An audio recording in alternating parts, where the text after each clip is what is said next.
Hey guys, how's it going? Hope you're doing well. My name is Crown, and today I'm going to read you some very interesting stories that I hope that you're gonna love. And now, without further ado, let's go!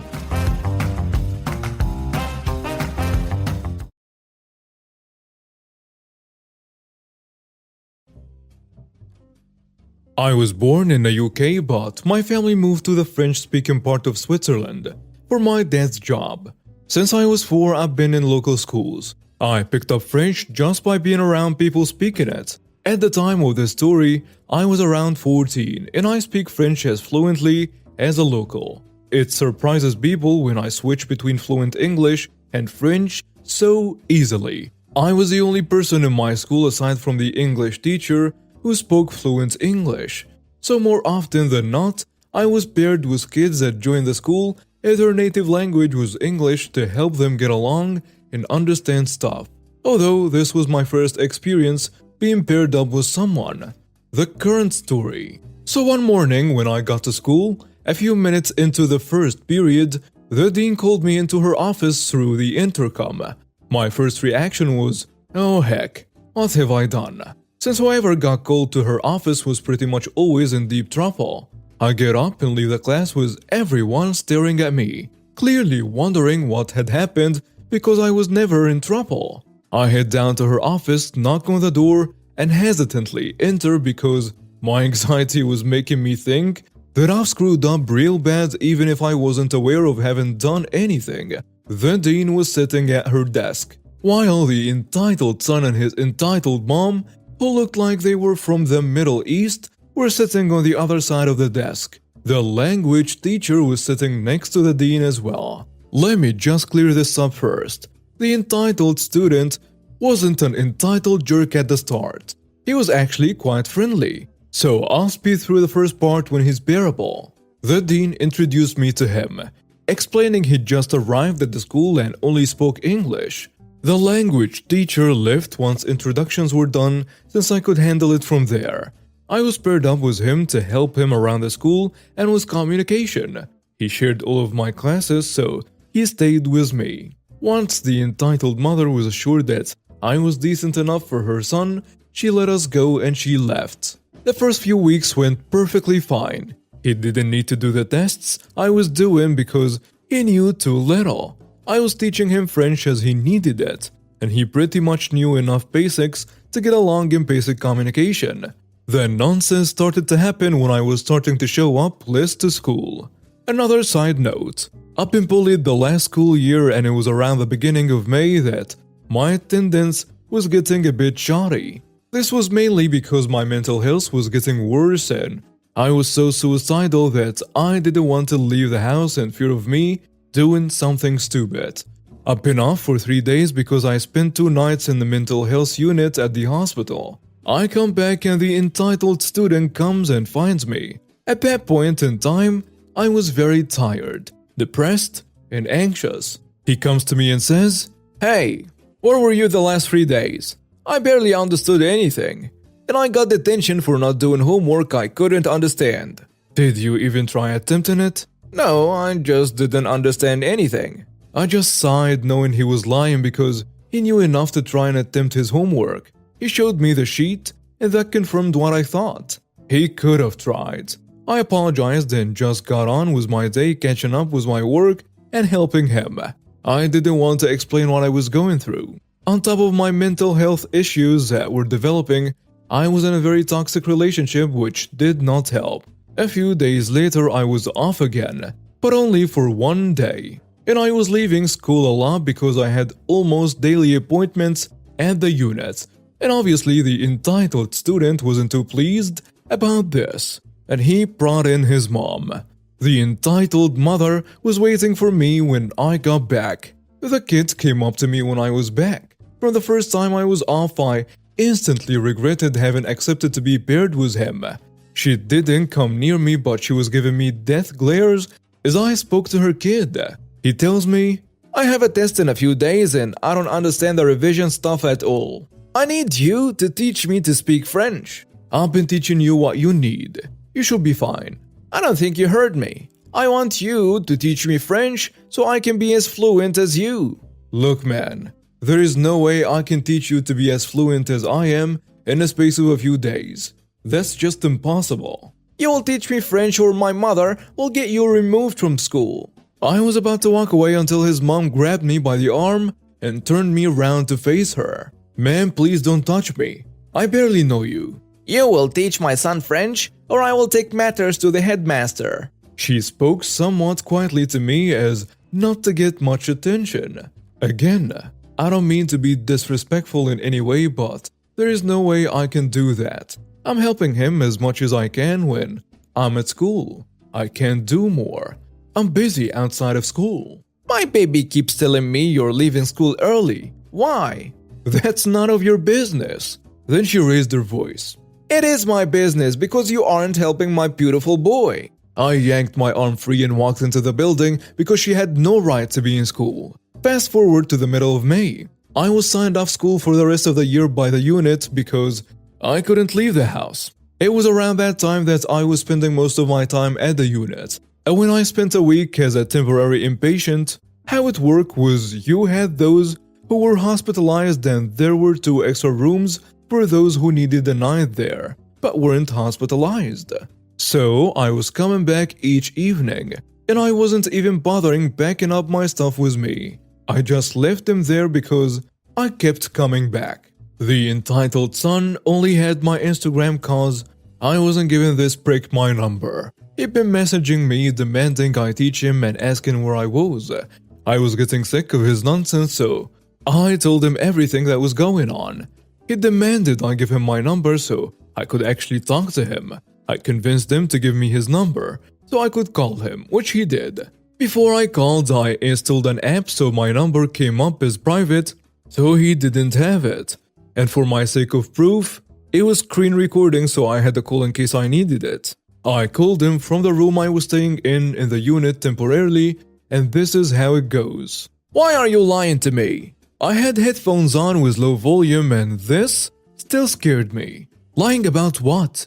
You know what you're lying about. You're going to need to clear it up. I really don't know what you're talking about. About your mental health. You're lying and saying you have a mental illness, so you don't need to teach me French. And so you can avoid me. You're a girl, and I'm a boy. So you should respect me as your superior. At this point, an idea popped into my head. I wasn't able to be hospitalized yet because there was no room, but that day I was staying during the day because a room was opening up. This was a Friday, and on Saturday the culture group happened in the morning where we went to the museum. I told him, if you want to see me face to face, come meet me at the museum tomorrow at 10ish because I'll be there. You will regret saying that. I hung up. I wouldn't. I will be wandering around with my new buddy Jamie, who I'd instantly got along with the moment I arrived. We'd be inseparable, and we acted like we'd known each other for ages. We were in groups of 2 with a nurse, and we were only 4 patients since one left Saturday morning. And the nurse would be with each group to keep an eye on us. Not that we would do anything, but they had to be sure. Also, the nurses were super friendly and acted like they wanted to be there and help you, unlike the other mental health unit across the city. And we stayed on the top 2 floors of an apartment, so it had a homely feel. And not like you were locked in a hospital, it was pretty much like shared living. So I handed my phone over. Patients have a no phone rule for the first 48 hours, and I moved upstairs. Saturday came around and after breakfast, we headed to the museum. I was with Jamie and the nurse, who was my favorite out of all the nurses who rotated shifts. She was with us. And of course, the entitled student and his entitled mother were at the museum. They found me fairly quick, a little time after Jamie, the nurse, and I started exploring and talking opinions on the exhibits. Mommy, that little jerk that was rude to me is over there.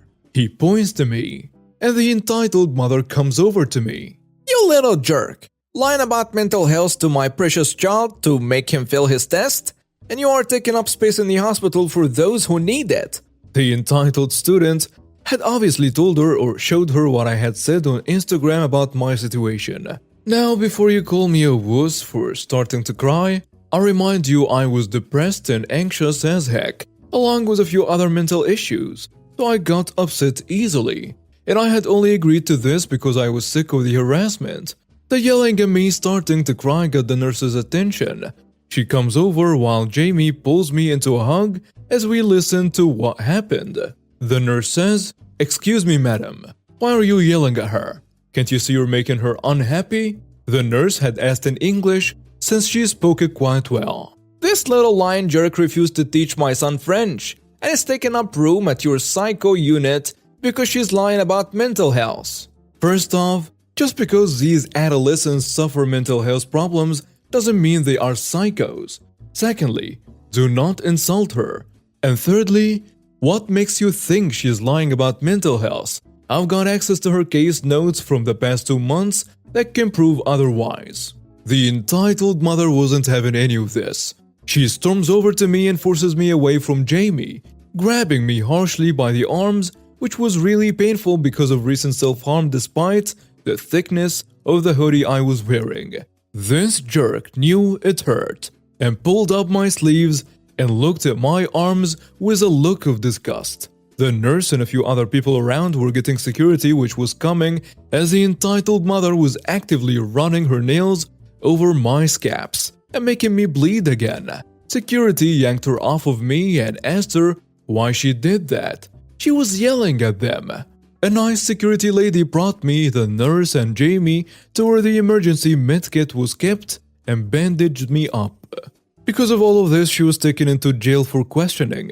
I was allowed my phone on an exception when we got back because a policeman came with us so I could make them listen to the call and showed them the messages the entitled student had sent me.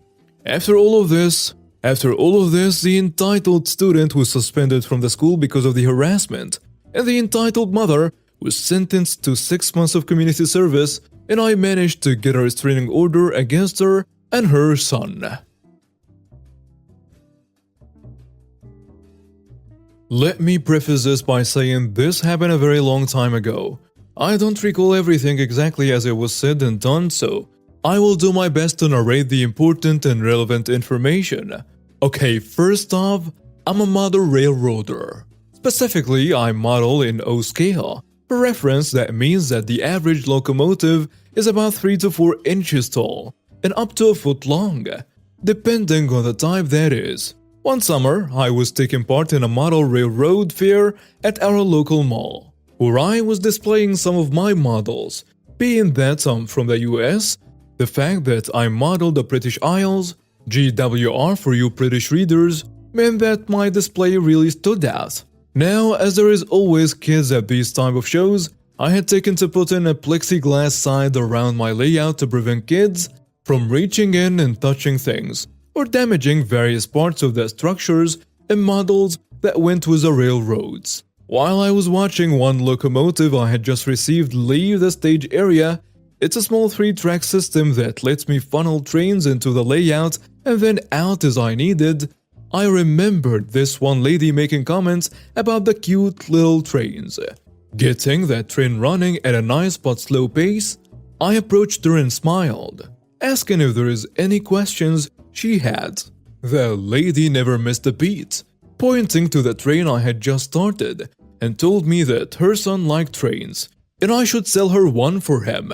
Now, truth be known, this wasn't an uncommon thing to have happened.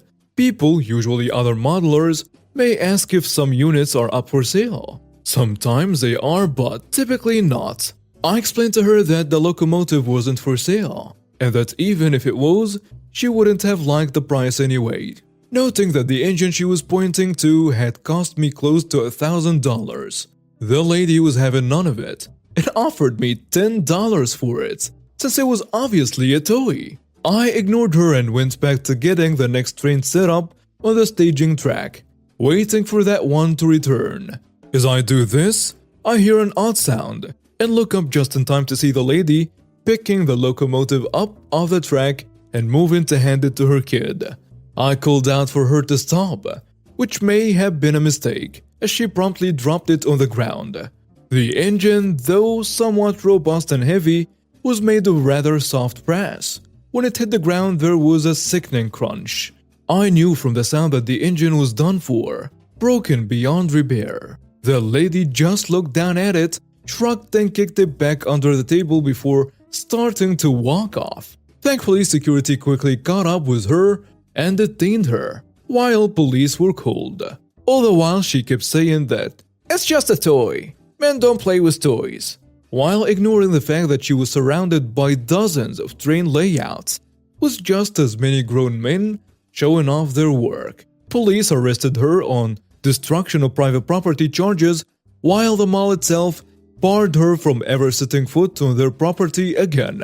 Later, with her information on hand from the police report, I filed a case against her for the replacement of the locomotive. And you won't believe it, but she had the gall to try to convince the judge that it was just a toy, and the receipts I had for purchases of the locomotive weren't real, saying that she had seen the exact same locomotive at Walmart herself. Well, the case ended up in my favor, with her having to pay me replacement costs, as well as some punitive damages. The judge ended the case with a simple warning that just because you want something doesn't give you the right to simply take it. From the criminal side of things, I think the lady ended up with 40 or so hours of community service and a substantial fine as well. Here is hoping she learned her lesson. For context, back in Australia in 2003, there was a bushfire in our capital city that destroyed a large amount of major suburbs in and around the city. After this bushfire, some family friends were in government housing, and sadly, their house burned to the ground. They barely had time to flee the house with lives and lost all their personal belongings and photos in the house as they got out. As expected, they needed to put in an insurance claim to get the finances to restore a new life and have the house be rebuilt. Now, the government, being the amazing and wonderful people they are, in Australia are about as good as a government in another red tape first-based country. They had a strict policy that to move out of a government housing place and be placed in a new one, even at the same physical address, you need to hand back the master keys of the property. My family friends argued that that's stupid as the keys burned with the house and melted into a pool of molten slush. The house foundation was destroyed and there are physically no windows or doors. The government insurance rep stood by the laws. No keys, no claim. They even got a free government aid lawyer to help but alas they could not get past this impasse. Eventually, me in my pittiness and malicious compliance mentality came to the rescue. We went to a local locksmith and bought the first blank key off the rack and handed that in. The government rep tried to fight it tooth and nail, saying it was not a valid key. Luckily, the lawyer they had hired saw the logic of my plan and argued only that the rules stated the master keys had to be returned. They tried to argue there was no way these were the official keys. The lawyer did started the insurance rep and told him outright that these keys open every lock on the property, and if they doubted, they are welcome to go and check in person to confirm. In the end, the insurance rep, acknowledging he was beaten, paid up and my friends got into a new home. Based on the results of our case, the lawyer got his other clients to do the same, and 8 months later the entire street my friends were on had been fully replaced. Thank you for watching and see you next time.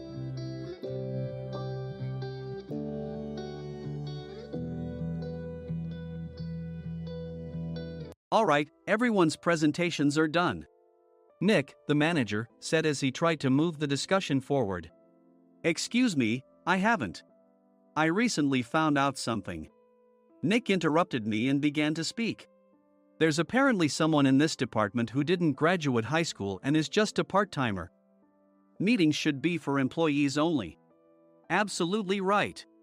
His lackey, Mike, of course, agreed with Nick. I'm leaving. After leaving the meeting room, I started to shut down my computer. I noticed that an email had arrived, not in my personal inbox, but in the company's shared email. Thinking, there's no point in speaking up, no one will listen, I went home quietly. The next day, I heard a commotion from Nick's desk. He was staring at his computer screen, his face pale. Nick, is something wrong? Mike looked at the screen with him. And he turned even paler than Nick. Why is he so angry? Knowing the reason for Mike's distress, I thought to myself, serves them right. My name is Adam. My mother passed away when I was in the 9th grade, and I was raised by my father. Well, you could hardly call it being raised. After my mother passed, my father changed. He drowned his sorrows in alcohol, and though he still went to work, he squandered our living expenses on horse racing. Because of that, I had to start working part-time as soon as I entered high school. Every month, I went to the convenience store with bills in hand that couldn't be auto-deducted from my father's account. Even though I endured it because I didn't want to be alone, I reached my limit in my 2nd year of high school and dropped out. I found a live-in job at a distant inn. Thank you for everything. The day I left home, my father, still staring at the TV, spoke. Take care. That was our last conversation. Back then, 18 wasn't the age of majority, so I needed my father's permission to work, and I couldn't hide my place of employment. Yet, my father never visited me even once. I kept working just to survive, and before I knew it, I was 42. Years of hard work paid off, and I was transferred to the headquarters. I was thrilled to be recognized by the company, as I thought I'd be working in the field until retirement due to my lack of formal education. Listen up. Our work can change the future of our employees. Don't drag us down. On my first day after the transfer, Nick, dressed in an expensive suit, spoke sternly. There was a reason for this. Our inn was located in a prominent tourist destination, known so well that everyone in the state could sing its commercial jingle. At its peak, we had 5 locations within the state. But that was long ago. Due to financial difficulties and aging facilities, only the place where I had worked for many years and the original establishment remained. I was prepared to lose my job anytime, but now there was a glimmer of hope. With the rise of social media, the tourist area where the inn was located started gaining attention again. Depending on how hard the sales department, where I was transferred, worked, we could either thrive or be forced to give up this prime location to the new hotel chains continuously popping up. For Nick, who had switched careers from another industry to strengthen our sales, this was a battle he couldn't afford to lose. I understood why he had to be strict. I will do my best. Nick sneered at my enthusiastic declaration. Did you not hear what I said? I'm sorry. I thought I was listening carefully. Out of habit from years of customer service, I apologized reflexively, though I had no idea what had offended him. Someone was watching me with a smirk. In this department, there are those who are expected to excel and those who have been shoved here because they have nowhere else to go. You are the latter. It was Mike, the section chief. He's 7 years younger, at 35. But he was called to headquarters much earlier than I was and had been moving around within the headquarters ever since. I'm not jealous, but I can't accept that he's my boss. Graduating from a prestigious university, he has an unusually high pride and caused many problems as a newbie, making things very difficult for me when I was the front desk leader. When I found out Mike was transferred to the sales department a month before me, I was disheartened. Mike is right. With just a middle school diploma, there's not much you can do. Don't even think about achieving results. As if I didn't exist, Nick remarked, I'm thirsty. Mike eagerly ran to the coffee maker. It seems Mike is Nick's lackey. I regretted being happy about my transfer to headquarters, wishing I had stayed on site forever. Send a direct mail to every company on this list by the end of the day. Nick only assigned me tasks that even a new graduate could handle. What? There are over 1,000 companies. You want me to send to all of them by today? Yes, if you and your fellow misfits split the work, even those with nowhere else to go should finish by today. I glanced at the employees typing away expressionlessly. They were worn out from customer service, only thinking about leaving on time, or were women reassigned after having children, with zero motivation for work. Even Sam, a new graduate from the same university as Mike, who was supposed to be among the expected achievers, had no enthusiasm for the job, having joined the company wanting to do customer service. I don't care what they say, I plan to quit anytime, he said. Only Nick and Mike were highly motivated, making all the decisions between the two of them. I originally only wanted to work at the inn to survive and had no particular attachment to this job. I swallowed my words, thinking I had no right to reprimand them. About a month after the transfer, Nick told us with a frustrated look. To commemorate the 50th anniversary, we've decided to create a plan exclusive for one group per day. Originally, Mike and I were supposed to come up with it, but our president, Mr. Thompson, insists on hearing everyone's opinions. So, you all get a chance. As Nick explained, Mike began handing out prints. Make sure not to embarrass Nick. If your ideas are half-baked, you'll have to redo them. It seemed that they had printed his handwritten notes by Mr. Thompson, which included several questions and a section for free responses. It made sense why Nick had to seek our input, given that all responses had to be submitted to Mr. Thompson. We were given a week to think about it, and a meeting was scheduled to compile our ideas. My plan is to let guests enjoy both the old and modern America. Nick began the presentations. Guests would watch a master confectioner at a nearby traditional sweet shop make sweets in front of them. The welcome drink would be premium tea in a bottle. Nick's plan was certainly attractive. After his presentation, Nick called on us to present in the order we were seated. Just as I stood up for my turn. All right, everyone's presentations are done. Excuse me, I haven't. I recently found out something. Nick interrupted me. There's someone in this department who didn't graduate high school and is just a part-timer. He was likely talking about me. I joined the company as a part-timer and was made a full-time employee when I turned 20. That was 20 years ago, so Nick and Mike probably had no chance to know until recently. Meetings should be for employees only. Absolutely right. After that, Nick kept creating opportunities to solicit everyone's opinions, purposefully excluding me from speaking. The meeting unexpectedly heated up and went past the scheduled end time. A few people asked to leave, and the discussion continued with the remaining few. Still here? Normally, you'd leave in that situation. Though I had no attachment to the job initially, hearing kind words from customers made me want to make them happier. For someone like me, with nowhere to go, the inn was my home and customer service was my life.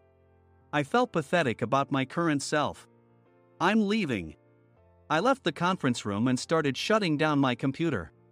I noticed an email had arrived, not in my personal inbox, but in the company's shared email. Thinking no one would listen to what I had to say anyway, I quietly went home. The next day, while preparing the DM as instructed, I heard a commotion from Nick's desk. In his haste to stand up, he hit his knee on the desk. He stared at his computer screen, his face pale. Nick! What's wrong? Mike, thinking he should be the first to rush over, approached Nick while still wearing his coat. He peered at the screen with Nick. And he turned even paler than Nick. Why is he so angry? Who is responsible for this company? Nick, more irritated than ever, asked, and Mike answered without checking.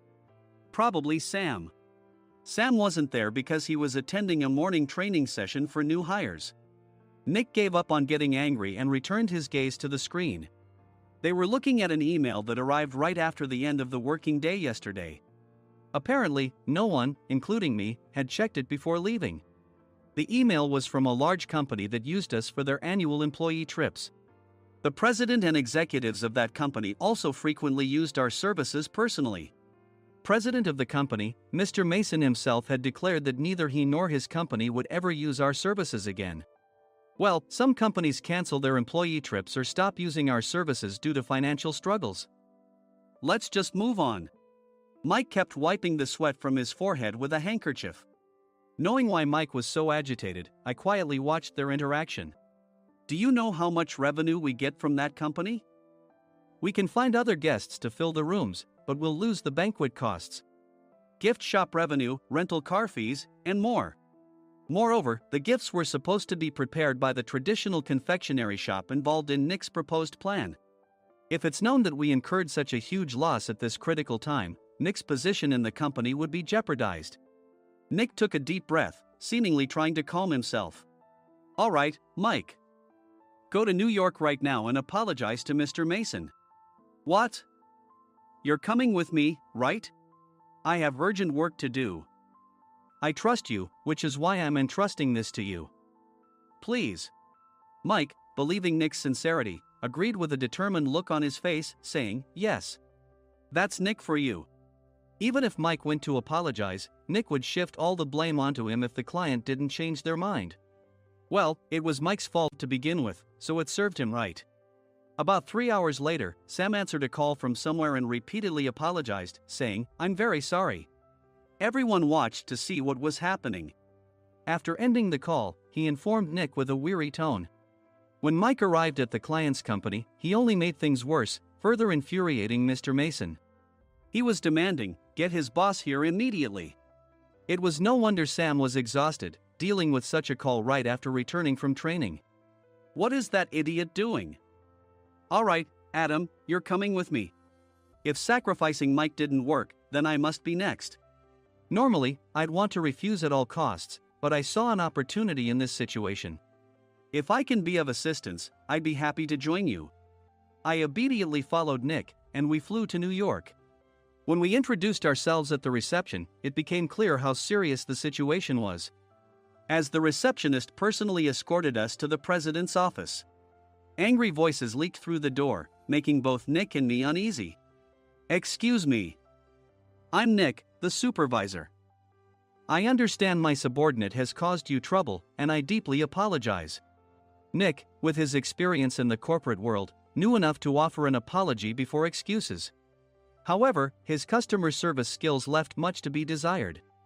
I sighed as I saw Mike trembling like a small dog in the corner of the room. "What kind of training are you giving your subordinates?" Mr. Mason glared at Nick with a red face. The intensity of his gaze made even Nick take a step back. Regrettably, I joined this company only 2 years ago and was unaware of Mike's issues. I should have identified his shortcomings sooner. Indeed, I should have realized sooner. No sensible person would come to apologize and then give a lengthy presentation on the drawbacks of not using their in. Nick froze, his mouth slightly open. Suspecting the worst, I picked up the documents that had fallen to the floor. It seemed Mike hastily prepared these documents on the plane, listing the disadvantages. Disadvantage 1: if you change the venue for the company trip, employees might suspect it's for cost-cutting reasons, leading to a negative impression. Reading it aloud half-jokingly, Nick snatched the papers from my hand and checked the contents with a furious expression. Among the stack of documents was a receipt from a nearby convenience store's copy machine. I felt a pang of dread, hoping he hadn't shown the receipt as well. What do you think he said when I asked what kind of nerve he had to do this? I'm very sorry." Faced with the dire situation, Nick must have thought there was nothing left to do but apologize. In a voice smaller than I'd ever heard from him, he uttered words of apology. He said, "I'm a Harvard graduate. I don't believe I said anything wrong." "Mike, what have you done?" Forgetting his plan to pin the blame on Mike, Nick yelled loudly, even in front of Mr. Mason. "I didn't do anything wrong." "You're still saying that? Look at him." Mike pointed at me with a shaking hand. "I was assigned to headquarters in my 20s and now I'm a section chief. This guy only made it to headquarters at 42. Everything I've done proves I was right. So why are we losing the contract?" Having said his piece, Mike collapsed to the floor. "Of course. You were sent there because you had nowhere else to go." Mike never expected to hear such words from someone he looked down upon. He lunged at me, and Nick hurriedly stepped in to stop him. "Mr. Thompson told me Mike is a quick thinker, and to take good care of him." There's no way he was pushed aside. "Don't make things worse here. He didn't say quick thinker, he said only quick-witted, didn't he?" I don't remember that part." I recalled the many troubles Mike caused when he was a newbie. When Mike was on the front line, his pride was so high that he never apologized to customers. Customer service, especially in our job, doesn't work alone. It brings both good and bad situations. If the front staff or housekeepers made mistakes, or the cleaning company didn't properly clean a room, one had to apologize to the customers regardless of personal fault. Mike, in such situations, would never apologize, insisting he wasn't at fault. This often angered customers, and as the front desk leader, I frequently had to apologize on his behalf. He caused complaints and disrupted operations, which is why he was quickly moved to headquarters. In departments where he didn't interact directly with customers, his quick thinking was beneficial and things went well. but it seemed his flaws were starting to show. Corporate reservations are supposed to be entered into the system by the sales representative. But a quick check yesterday revealed that more than 10 items were missing from the client's reservation. The handover document clearly stated what needed to be prepared. Why didn't you enter it into the system? Why do we have to give them special treatment? Filling rooms near the banquet hall, setting up all the food in advance. Specifying the brand of wine, they're too demanding. No wonder he always angered customers, I thought, feeling a headache coming on. Grouping them in rooms near the banquet hall is for our benefit too. It makes it easier for the staff to set up beds and serve breakfast since everyone's schedule is synchronized. As for the other requests, Mr. Mason suggested them to lighten our load. I didn't know that.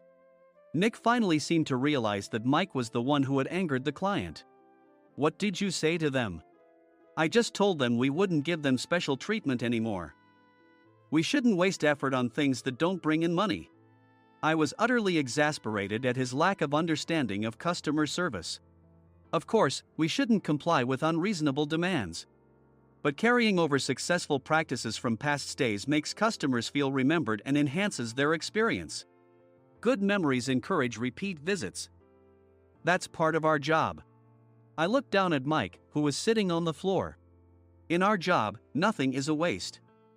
Mr. Thompson likely moved you to the sales department, hoping you'd finally understand this. How do you think he feels now that you've failed to meet his expectations? Mike, tears in his eyes, fled the president's office. I was amazed he still hadn't apologized. You have it tough, Adam. It's okay, we're all employees of the same company. I deeply apologize for this disrespectful incident. Especially after all the care you've shown us. If it weren't for you, Adam, I really would have stopped staying here. When I heard you were moving to the sales department, I was willing to reconsider if you handled it. Seeing us talk so amicably, Nick's face contorted. Do you two know each other? Adam's service is excellent. I always requested him specifically. Normally, we don't accept specific staff requests, but we made an exception for Mr. Mason, adjusting my shifts accordingly. He had personally stayed at our hotel just before my transfer, and during casual conversation, I mentioned, I'm moving to the sales department soon. If I hadn't told him then, things could have been much worse. Please continue to take care of us. I look forward to it. On the return flight, Nick awkwardly offered me a can of beer. It's still working hours. Of course, I had no intention of forgiving him for a single beer. Nick might try to pin everything on Mike and avoid any consequences. While pondering this, a startling fact came to light. Nick, the tea bottles for the plan have arrived. I handed Nick a bottle labeled with our inn's name. They look good. What are you talking about? These are plastic bottles. I had assumed we would use the trendy, high-end bottling tea. But what arrived were ordinary plastic bottles of tea with customized labels. The only unique aspect was the label, which had the inn's name, making it look customized. Upon further investigation, I discovered that a substantial amount of money was set to be paid to the tea company. It was priced like bottling tea. Does this plastic bottle really cost $100 each? The tea inside is specially blended for us. The extra cost is for that. Wouldn't it be better to use another tea company? Or is there a specific reason we must use this one? As Nick continued to make excuses, I showed him a printed email. I informed the tea company's president, Mr. Mitchell, that we discovered irregular payments and he confessed. He said you two were high school classmates and planned to split the extra money. That idiot. Why did he confess? That's not important. You should worry about yourself, this could turn into a police matter. Opening the bottle cap, I suggested. How about calming down with this tea? It supposedly has a relaxing effect. Nick drank the tea frantically. In the following days, decisions were made about their fates. Mike was reassigned to the General Affairs Department, with no chance of transfer or promotion, as per Mr. Thompson's orders. As for Nick, since the payment to the tea company hadn't yet been made, he narrowly avoided legal trouble. Instead, he was encouraged to leave the company, and to avoid further complications, Nick submitted his resignation. Rumor has it that connections between HR departments have made it difficult for him to find new employment. Even though it was good to have those two gone, something unexpected happened in the sales department. Everyone became motivated and united in refining the 50th anniversary plan. In the end, my plan was adopted. We collaborated with the Tourist Information Center to provide personalized guides. The plan, tailored to the number of guests, was truly special for the 50th anniversary.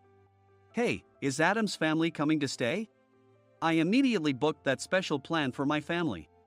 Sam noticed it on the reservation list and quickly picked up on it. Yes, I'm inviting my father. That's great. I might invite my parents too. I lacked the courage to face my father just as Adam. But here, with the confidence Mr. Mason praised, I felt ready. The 50th anniversary plan was a perfect opportunity to reconnect with my father. I hoped to bring back the days when we could laugh together as we once did.